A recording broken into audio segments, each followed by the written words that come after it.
నమస్కారం, వార్తలకు స్వాగతం. ముందుగా ముఖ్యాంశాలు. మాజీ CM Jaganmohan Reddy press meet, కూటమి ప్రభుత్వంపై విమర్శలు.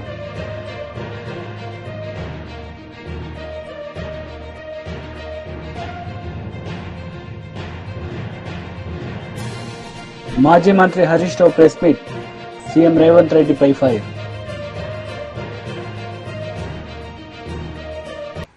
మాజీ సీఎం జగన్ మీడియా సమావేశం నిర్వహించారు. ఈ సందర్భంగా కూటమి ప్రభుత్వంపై ఆయన మండిపడ్డారు. ఇప్పుడు చెప్పిన మాటలు ఏవి కూడా కనిపించవు. ఉన్నదల్లా ఏం కనిపిస్తుంది అని అంటే రెడ్ బుక్ పరిపాలనతో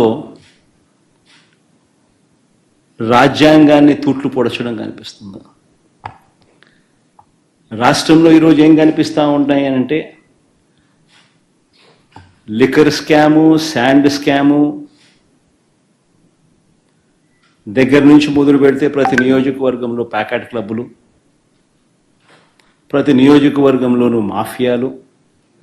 ఏ నియోజకవర్గంలో ఈరోజు ఏ మైనింగ్ యాక్టివిటీ చేయాలన్నా, ఏ పరిశ్రమ నడపాలన్నా ఈరోజు ఎమ్మెల్యేలకు ఇంత, చంద్రబాబుకి ఇంత అని కలెక్షన్ మెకానిజంతో ఒక మాఫియా సామ్రాజ్యం నడుస్తూ ఉంది. ఈరోజు ఒకవైపున అన్ని రకాలుగా రాష్ట్రం వెనకడుగులు వేస్తూ ఉంటే, తిరోగమనంలో రాష్ట్రం ఉంటే, మరోవైపున మనం తీసుకొచ్చిన సంస్కరణలు ఈరోజు కళ్ళ ఎదుటే నీరు గారిపోతా ఉన్న పరిస్థితులు ఈరోజు కనిపిస్తూ ఉన్నాయి. ఎప్పుడూ కూడా రాష్ట్రంలో జరగని విప్లవాత్మక మార్పులు తీసుకురాగలిగాం. ఇంతకు ముందు సాధ్యమేనా ఇలాంటి మార్పులు అని అనిపించే పరిస్థితి నుంచి ఇలాంటి గొప్ప మార్పులు సాధ్యము అని చెప్పి చేసి చూపించగలిగాం. మేము తీసుకొచ్చిన ప్రతి మార్పు కూడా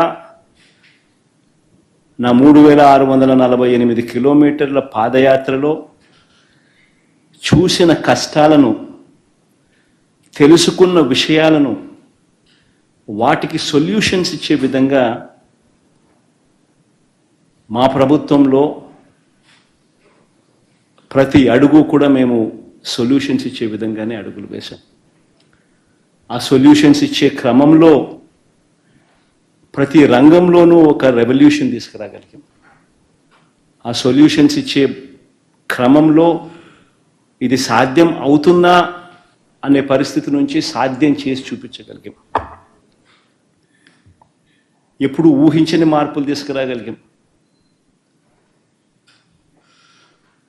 డెలివరీ మెకానిజంలో లంచాలు లేకుండా, వివక్ష లేకుండా అసలు గ్రామాలలో ఏదైనా ప్రభుత్వ పథకాలు ఇవ్వగలుగుతామా, ఇవ్వడం సాధ్యమేనా అని అనిపించే పరిస్థితి నుంచి లేదు, ఇది సాధ్యమే అని చెప్పి గ్రామ స్వరాజ్యాన్ని తీసుకొచ్చాం.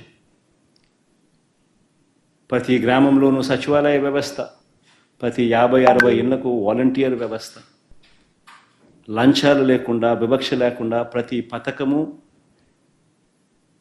దాదాపుగా 540 రకాల సేవలు గ్రామంలోనే ఇంటి వద్దకే డోర్ డెలివరీ. గ్రామ స్వరాజ్యానికి నిజమైన అర్థం చెబుతూ, వివక్ష లేకుండా, లంచాలు లేకుండా ప్రతి ఇంటికి మంచి చేయగలిగిన పరిస్థితులు ఈ 5 సంవత్సరాలు. దిలావర్పూర్లో ఇథనాల్ పరిశ్రమకు అన్ని అనుమతులు కేటీఆర్ ఇచ్చారని మంత్రి సీతక్క అన్నారు. అనుమతులు ఇచ్చే సమయానికి ఇథనాల్ కంపెనీ డైరెక్టర్ గా తలసాని సాయి ఉన్నారని, ఆమె ఇథనాల్ కంపెనీ మరో డైరెక్టర్ గా పుట్టా సుధాకర్ కుమారుడు ఉన్నారన్నారు. పుట్టా సుధాకర్, తలసాని శ్రీనివాస్ యాదవ్ వియ్యంకులని సీతక్క వెల్లడించారు. గతంలో గ్రామసభ నిర్వహించకుండానే అనుమతులు ఇచ్చారన్న మంత్రి తప్పు చేసి రెచ్చగొట్టి విధ్వంసాలు సృష్టిస్తున్నారని ఆరోపించారు.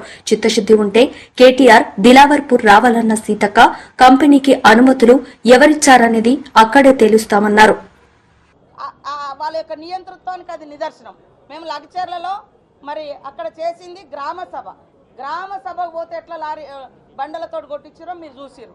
కాబట్టి దాని మీద ప్రజల అభిప్రాయం మేరకు ముందుకు పోవడం జరుగుతుంది. ఆ?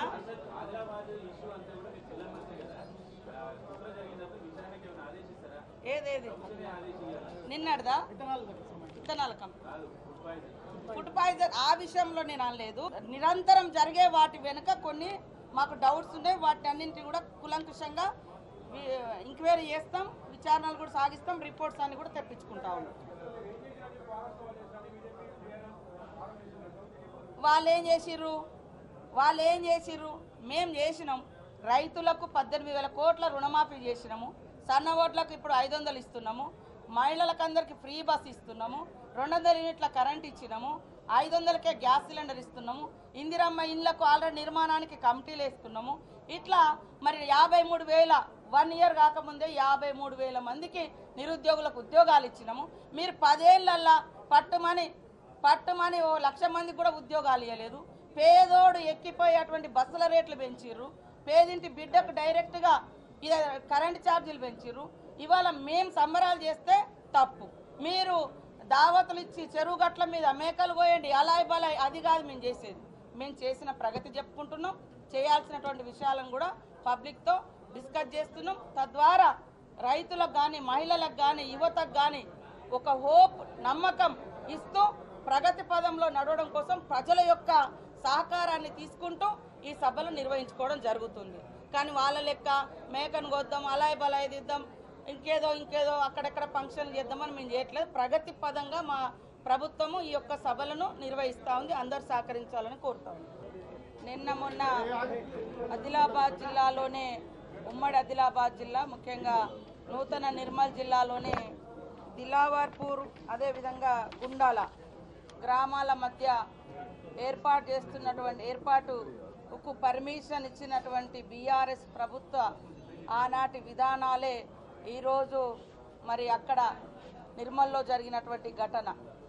ఆ రోజు 2022 నుంచి వాళ్ళన్నీ కూడా అనుమతులు ఇచ్చి వాళ్ళు చేసినటువంటి దానికి వ్యతిరేకంగా, ఇథనాల కంపెనీకి వ్యతిరేకంగా, ఆనాటి బీఆర్ఎస్ ప్రభుత్వ విధానానికి వ్యతిరేకంగా ధర్నాలు చేస్తుంటే మరి దాన్ని నిస్సిగ్గుగా ట్విట్టర్లలో పెట్టి మమ్మల్ని బదనం చేస్తూ ఉన్నారు.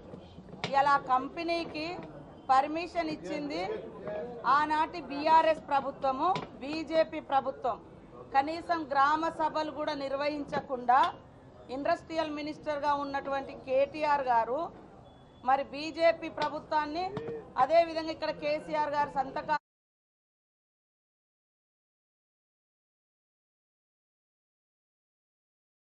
కానీ అన్నిటిని కూడా సమన్వయం చేసి సంపూర్ణమైనటువంటి పర్మిషన్ ఇప్పించింది కేటీఆర్ గారు. కేసీఆర్ గారు సంతకం కూడా ఉంది. కానీ ఈరోజు నిస్సిగ్గుగా మమ్మల్ని బదనం చేస్తూ ఉన్నారు. కేటీఆర్, నువ్వు ఎక్కడెక్కడో తిరుగుడెందుకు, నువ్వు ఇచ్చిన పర్మిషన్ నిన్న వాళ్ళు ఆందోళన వ్యక్తం చేశారు కదా, అక్కడికి పోదాంపా, ఎవరిచ్చిరు ఏంది అని. అదే కాకుండా ఆ కంపెనీ ఓనర్స్ డైరెక్టర్గా అందులో తలసాని సాయి కిరణ్ కూడా ఉన్నాడు.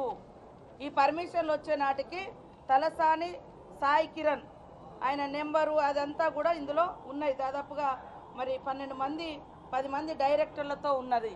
ఇంకొకరు పుట్టా సుధాకర్ బిడ్డను తలసాని శ్రీనివాస్ యాదవ్, మొత్తానికైతే వీళ్ళ బిడ్డను వాళ్ళకు, వాళ్ళ బిడ్డను వీళ్ళకు, ఈ అంకులు కడప జిల్లాకు సంబంధించినటువంటి పుట్టా సుధాకర్ కొడుకు ఇందులో డైరెక్టరు. ఇక్కడ తలసాని శ్రీనివాస్ యాదవ్ కొడుకు ఇలా డైరెక్టరు. ఆనాడు బీజేపీ ప్రభుత్వము ఎలాంటి గ్రామ సభలకు కూడా అవసరం లేదు అని వాళ్లకు మొత్తం కట్టబెట్టింది. దాన్ని సమన్వయం చేసింది కేటీఆర్.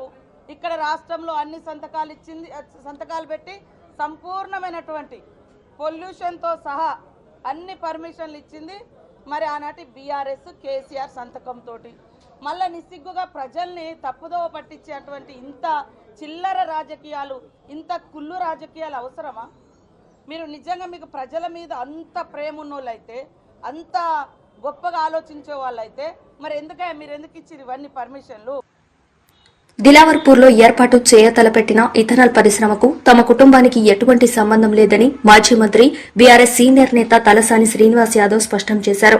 బాధ్యతలు కలిగిన వ్యక్తులు ఆధారాలు లేకుండా వ్యాఖ్యలు చేయడం సరికాదంటూ హితవు పలికారు. తెలంగాణ భవన్లో మీడియా సమావేశంలో మాట్లాడిన తలసాని ప్రధాన ప్రతిపక్షంగా రైతుల పక్షాన పోరాడతామని తెలిపారు.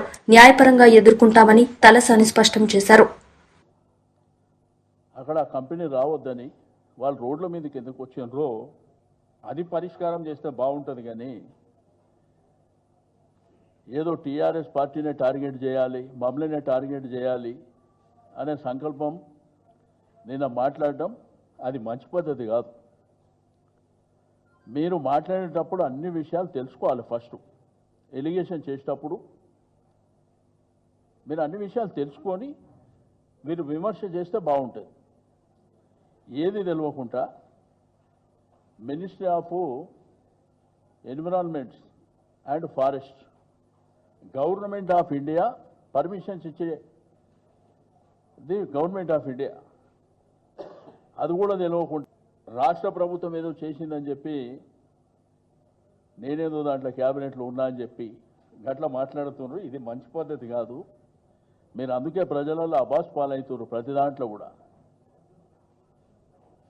మీరు అనవసరంగా పనికిరాని విషయాలు మాట్లాడి తెలియని విషయాలు మాట్లాడి అబాస్ పాలు కావద్దు అని చెప్పి నేను ఈ సందర్భంగా తెలియజేస్తున్నా.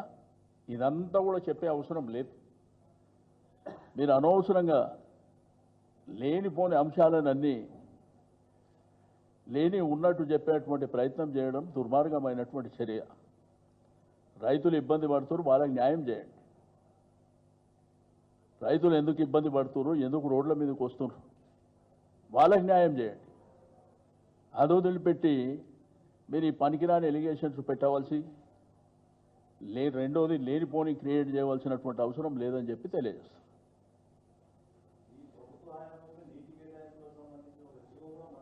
నేనేమంటే దాని డెప్త్కి వెళ్తే నేను అప్పుడు ఆ కన్సల్ట్ మినిస్టర్ కాదు. ఒకటి నేను డెప్త్కి వెళ్తే చాలా సబ్జెక్టు చెప్తా. ఇప్పుడు ఆ రోజుల్లో సింగిల్ విండో అని పెట్టింది గవర్నమెంట్. పర్మిషన్ ఇచ్చేదేమో గవర్నమెంట్ ఆఫ్ ఇండియా, ఇక్కడనేమో సింగిల్ విండో పెట్టారు. ఆ అప్రూవల్ అనేది సింగిల్ విండోలో పోతాయి. అది తెలుసుకుంటే మంచిగా ఉంటుంది. ఇక నాకు సంబంధం లేదు, ఇంకా నేను డెప్త్కి వెళ్ళి ఇంకా డీటెయిల్గా చెప్పవలసిన అవసరం లేదని నేను అది వదిలేస్తున్నా.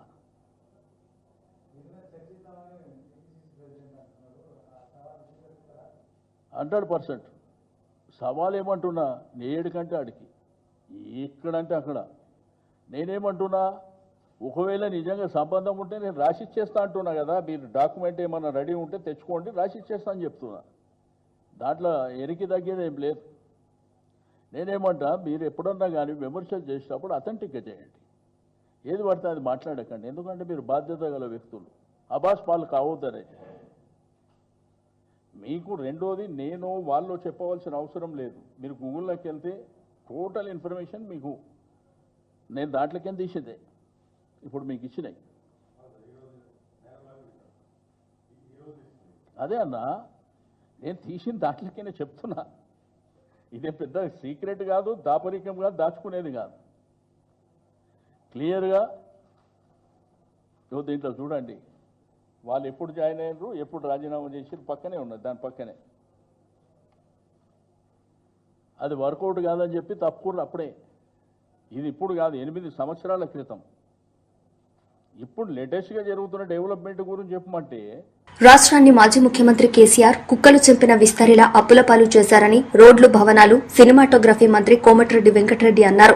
మహాత్మా జ్యోతిబా పూలే 134వ వర్ధంతి సందర్భంగా నల్గొండలోని క్లాక్ టవర్ సెంటర్లో పూలే విగ్రహానికి పూలమాల వేసి మంత్రి నివాళులర్పించారు. తెలంగాణ రాష్ట్రం అప్పుల పాలు చేసి మొత్తం కుక్కలు చెప్పిన విస్తరలాగా చేసి ఈ రాష్ట్రాన్ని ఎక్కడ చూసినా అప్పులే. ఇరిగేషన్ల బకాయిలే, ఇళ్ల బకాయిలే. ఒక్క ఇల్లు కట్టకుండా 7 లక్షల కోట్లు అప్పు చేసి ఆయన ఫామ్ హౌస్ లో పండుకుంటాడు. మోడీ గారు విదేశాలలో తిరుగుకుంటూ గ్యాస్ సిలిండర్ నెలకు 100 రూపాయలు పెంచుతారు. డీజిల్ రేటు, పెట్రోల్ రేటు ఇష్టం ఉన్నట్టు పెంచుకుంటారు. దాన్ని మేము భరిస్తూ ఈ రోజు మీరు సబ్సిడీ ఇస్తుంటే మా మీద కామెంట్ చేయడం, మోడీ విమర్శలు తీవ్రంగా ఖండిస్తుంది. కేసీఆర్ మాట్లాడితే కేసీఆర్ గురుకులాలకు పోదామంటే నేను కూడా ఆయన గురుకులాలకు వస్తా. బీజేపీ మహిళా లీడర్ రాణి రుద్రమ మీడియా సమావేశం నిర్వహించారు. ఈ సందర్భంగా సీఎం రేవంత్ రెడ్డిపై ఆమె మండిపడ్డారు. కొత్త తరహా ఉత్సవాలను నిర్వహిస్తున్నారు.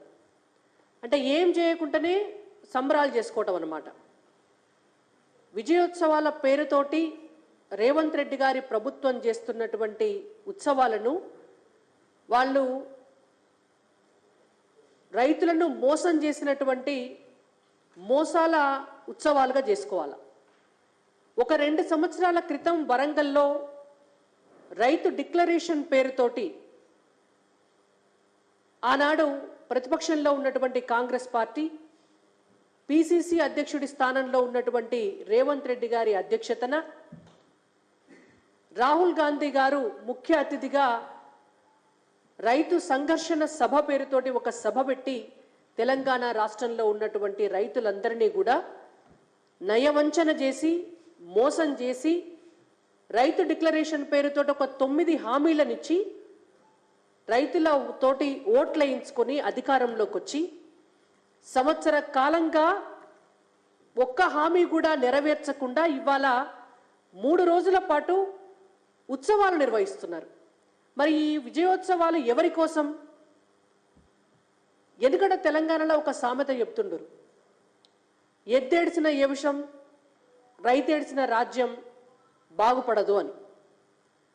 ఇవాళ తెలంగాణలో వ్యవసాయం చేస్తున్నటువంటి రైతులు 6 గాలం తిప్పలబడి దుక్కి దున్ని ఇత్తనాలేసి పంట పండించి ఆ పంటను అమ్ముకొని కూడా సరైనటువంటి మద్దతు ధరలు రాక, బోనస్ అందక, కొనుగోలు కేంద్రాలు లేక, వీళ్ళు ఇచ్చినటువంటి హామీలేవి నెరవేరక ఇవాళ అయ్యో రామచంద్ర అని చెప్పి గోసపడుతుంటే కాంగ్రెస్ పార్టీలో ఉన్నటువంటి కాంగ్రెస్ పార్టీ నాయకులు, ప్రభుత్వంలో ఉన్నటువంటి వివిధ హోదాలలో ఉన్నటువంటి నాయకులంతా కలిసి విజయోత్సవాలు మాత్రం చేసుకుంటున్నారు.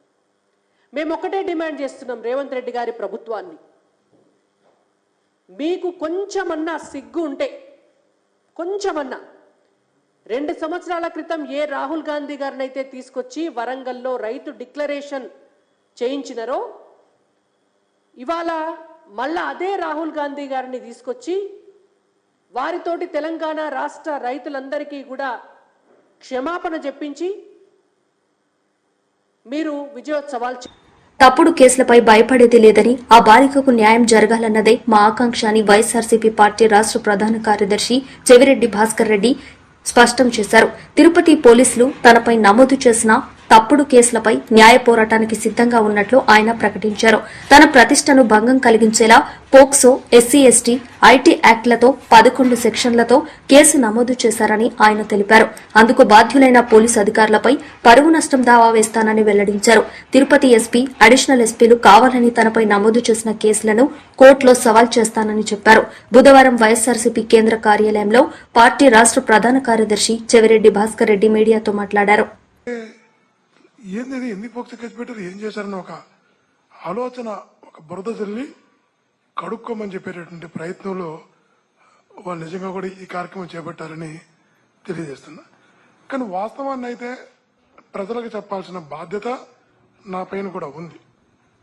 ఆ రోజు జరిగినటువంటి సంఘటన మీకు ఒక్కటే మీ ద్వారా తెలియజేస్తా ప్రజలకు కూడా.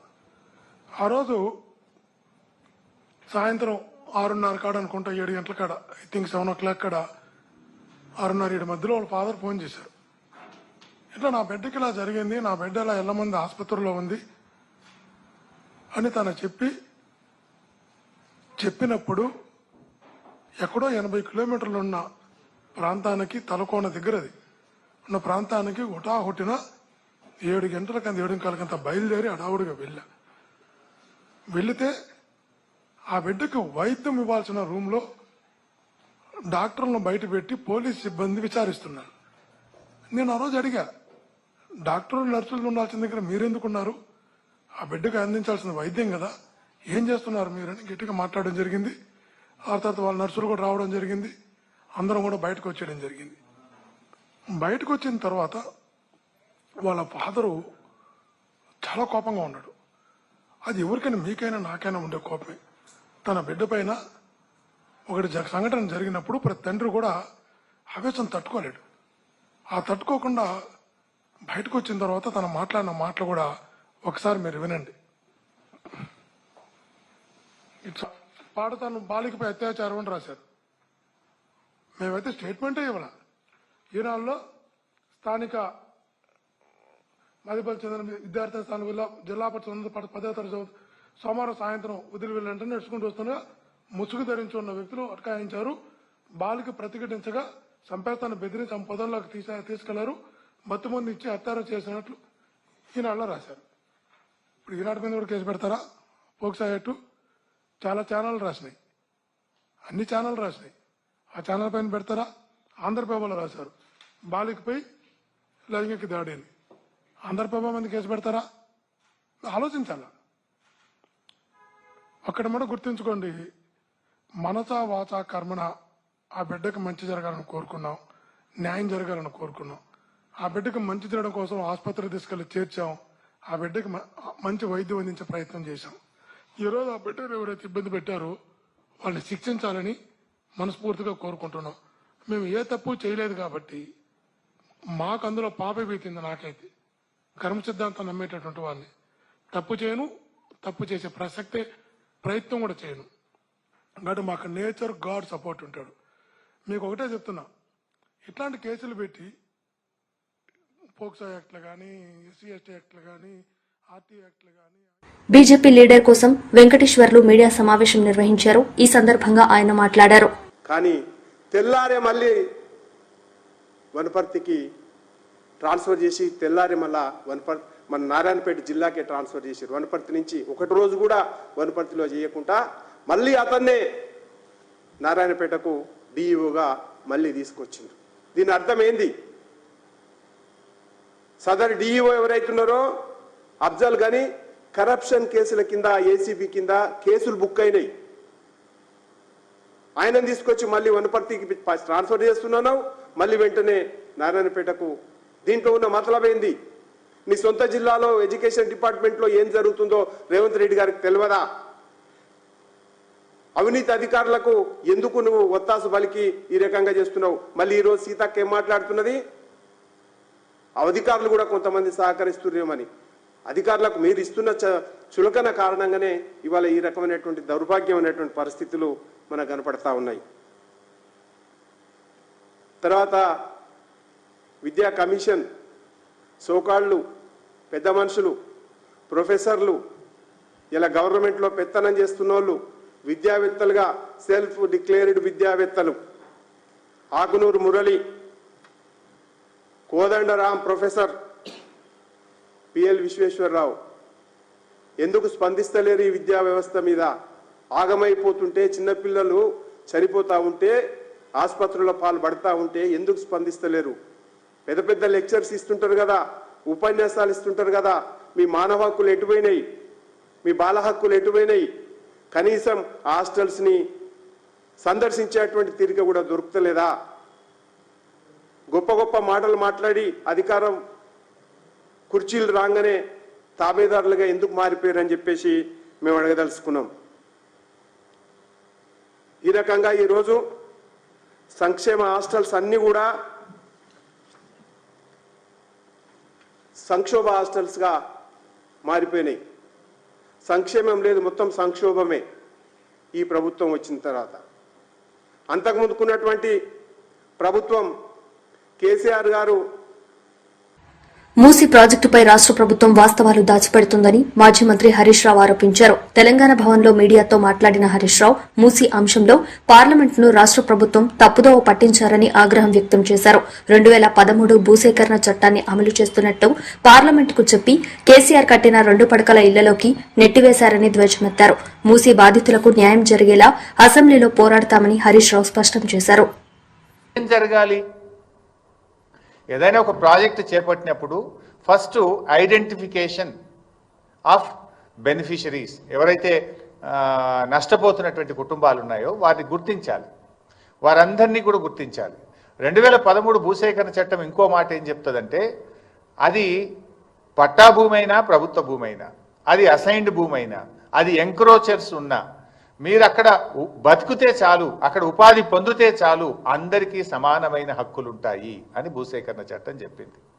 అది ఎంక్రోచర్ అయినా, అసైనీ అయినా, లేదు ప్రభుత్వ భూమిలో ఉన్న, పట్టా భూమిలో ఉన్న అందరికీ సమానమైన చట్టాలు ఉంటాయనేది ఈ చట్టం చెప్తుంది. అయితే ఏం చేయాలి వీళ్ళు? ఫస్ట్ వాళ్ళను ఎన్యూమరేషన్ జరగాలి. ఎన్యూమరేషన్ జరిగి పిఎన్ నోటిఫికేషన్ 60 రోజుల టైం ఇస్తూ ప్రముఖ దినపత్రికల్లో నోటిఫికేషన్ ఇవ్వాలి. ఫ్యామిలీ వైజ్ నోటిఫికేషన్ ఇవ్వాలి. 60 రోజులు నోటిఫికేషన్ ఇచ్చి 60 రోజుల్లో అబ్జెక్షన్స్ కాల్ఫర్ చేస్తారు. ఆ వచ్చిన అబ్జెక్షన్స్ అన్ని కూడా పరిగణలోకి తీసుకొని ఆ భూసేకరణ అధికారి దెన్ వాటన్నిటిని కూడా సార్ట్అవుట్ చేసి మరొక 30 రోజుల సమయాన్ని ఇస్తూ పీడీ నోటిఫికేషన్ ఇవ్వాలి. సో పిఎన్, పీడీ 2 నోటిఫికేషన్లు అయిపోయిన తర్వాత అన్ని అబ్జెక్షన్స్ను వాళ్ళకున్న అనుమానాలను నివృత్తి చేసి అబ్జెక్షన్స్ అన్నీ కూడా సార్ట్అవుట్ చేసిన తర్వాత then they have to start the process. కానీ ఇక్కడ అసలు పిఎన్ వచ్చిందా? అసలు బెనిఫిషియరీ నోటిఫికేషన్ అయిందా? అసలు డిపిఆర్ వచ్చిందా? డిపిఆర్ లేదు, బెనిఫిషరీని గుర్తించలేదు, ఎన్యూమరేషన్ జరగలేదు, పిఎన్ నోటిఫికేషన్ రాలేదు, పీడీ రాలేదు, పేదల ఇండ్లు కూలగొట్టేసిండ్రు, తీసుకుపోయి డబుల్ బెడ్రూమ్లో వాడేసిండ్రు. వాస్తవానికి చట్టం ఏం చెప్తుంది? ఇది మన రాష్ట్రంలో మేము అమలు చేశాం. కేసీఆర్ గారి నాయకత్వంలో మల్లన్న సాగర్లో కావచ్చు, కొండపోచమ్మ సాగర్లో కావచ్చు, పాలమూరు ఎత్తిపోతల పథకంలో కావచ్చు, సీతారామాలో కావచ్చు, అనేక ప్రాజెక్టులలో మన రాష్ట్రంలో అమలు చేసి ఉన్నాం. ఏం చేయాల్సి ఉంటుంది ఈ చట్ట ప్రకారంగా? First PN, take the objections and sort it out, then go for PD, take the objections and sort it out. PN, PD అయిన తర్వాత వాళ్ళు ఉంటున్నటువంటి స్ట్రక్చర్, అది గుడిసెనా, గూనె పెంకల ఇల్లా, అది పక్కా ఇల్లా, ఏదైనా కూడా ఆ ఇంటికి R&B లేదా అధికారులు వెళ్ళి ఆ పాత ఇంటికి ఎంత వాల్యూ ఉంటుందో వాల్యుయేషన్ చేస్తారు. వాల్యుయేషన్ చేసి డిప్రిసియేషన్ కూడా, ఒకవేళ పాత స్ట్రక్చర్ అయితే డిప్రిసియేషన్ తీసేసి దాని నెట్ వాల్యూకు రెండంతల డబ్బును ఆ ఇంటి యజమానికి ఇవ్వాలి. ఇది జరిగిందా మన దగ్గర? నో. పాత ఇంటికి ఇంజనీర్లు ఎస్టిమేట్ చేసి డిప్రిషియేషన్ తీసేసి నెట్ వాల్యూ మీద రెండంతల డబ్బు ఆ ఇంటి యజమానికి ఇవ్వాలి. This is number 1. Number 2, wage loss, అంటే వాళ్ళు ఉపాధి కోల్పోతారు. నిజంగా మూసీలో వార్తలు ముగించే ముందు ముఖ్యాంశాలు మరోసారి. మాజీ CM Jaganmohan Reddy press meet, కూటమి ప్రభుత్వంపై విమర్శలు.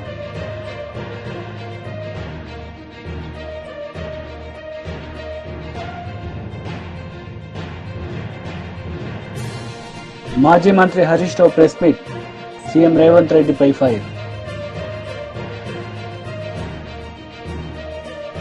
ఈ వార్తలు ఇంతటితో సమాప్తం. తిరిగి ప్రసారమయ్యే వార్తల్లో మళ్ళీ కలుద్దాం. అంతవరకు సెలవు. నమస్తే.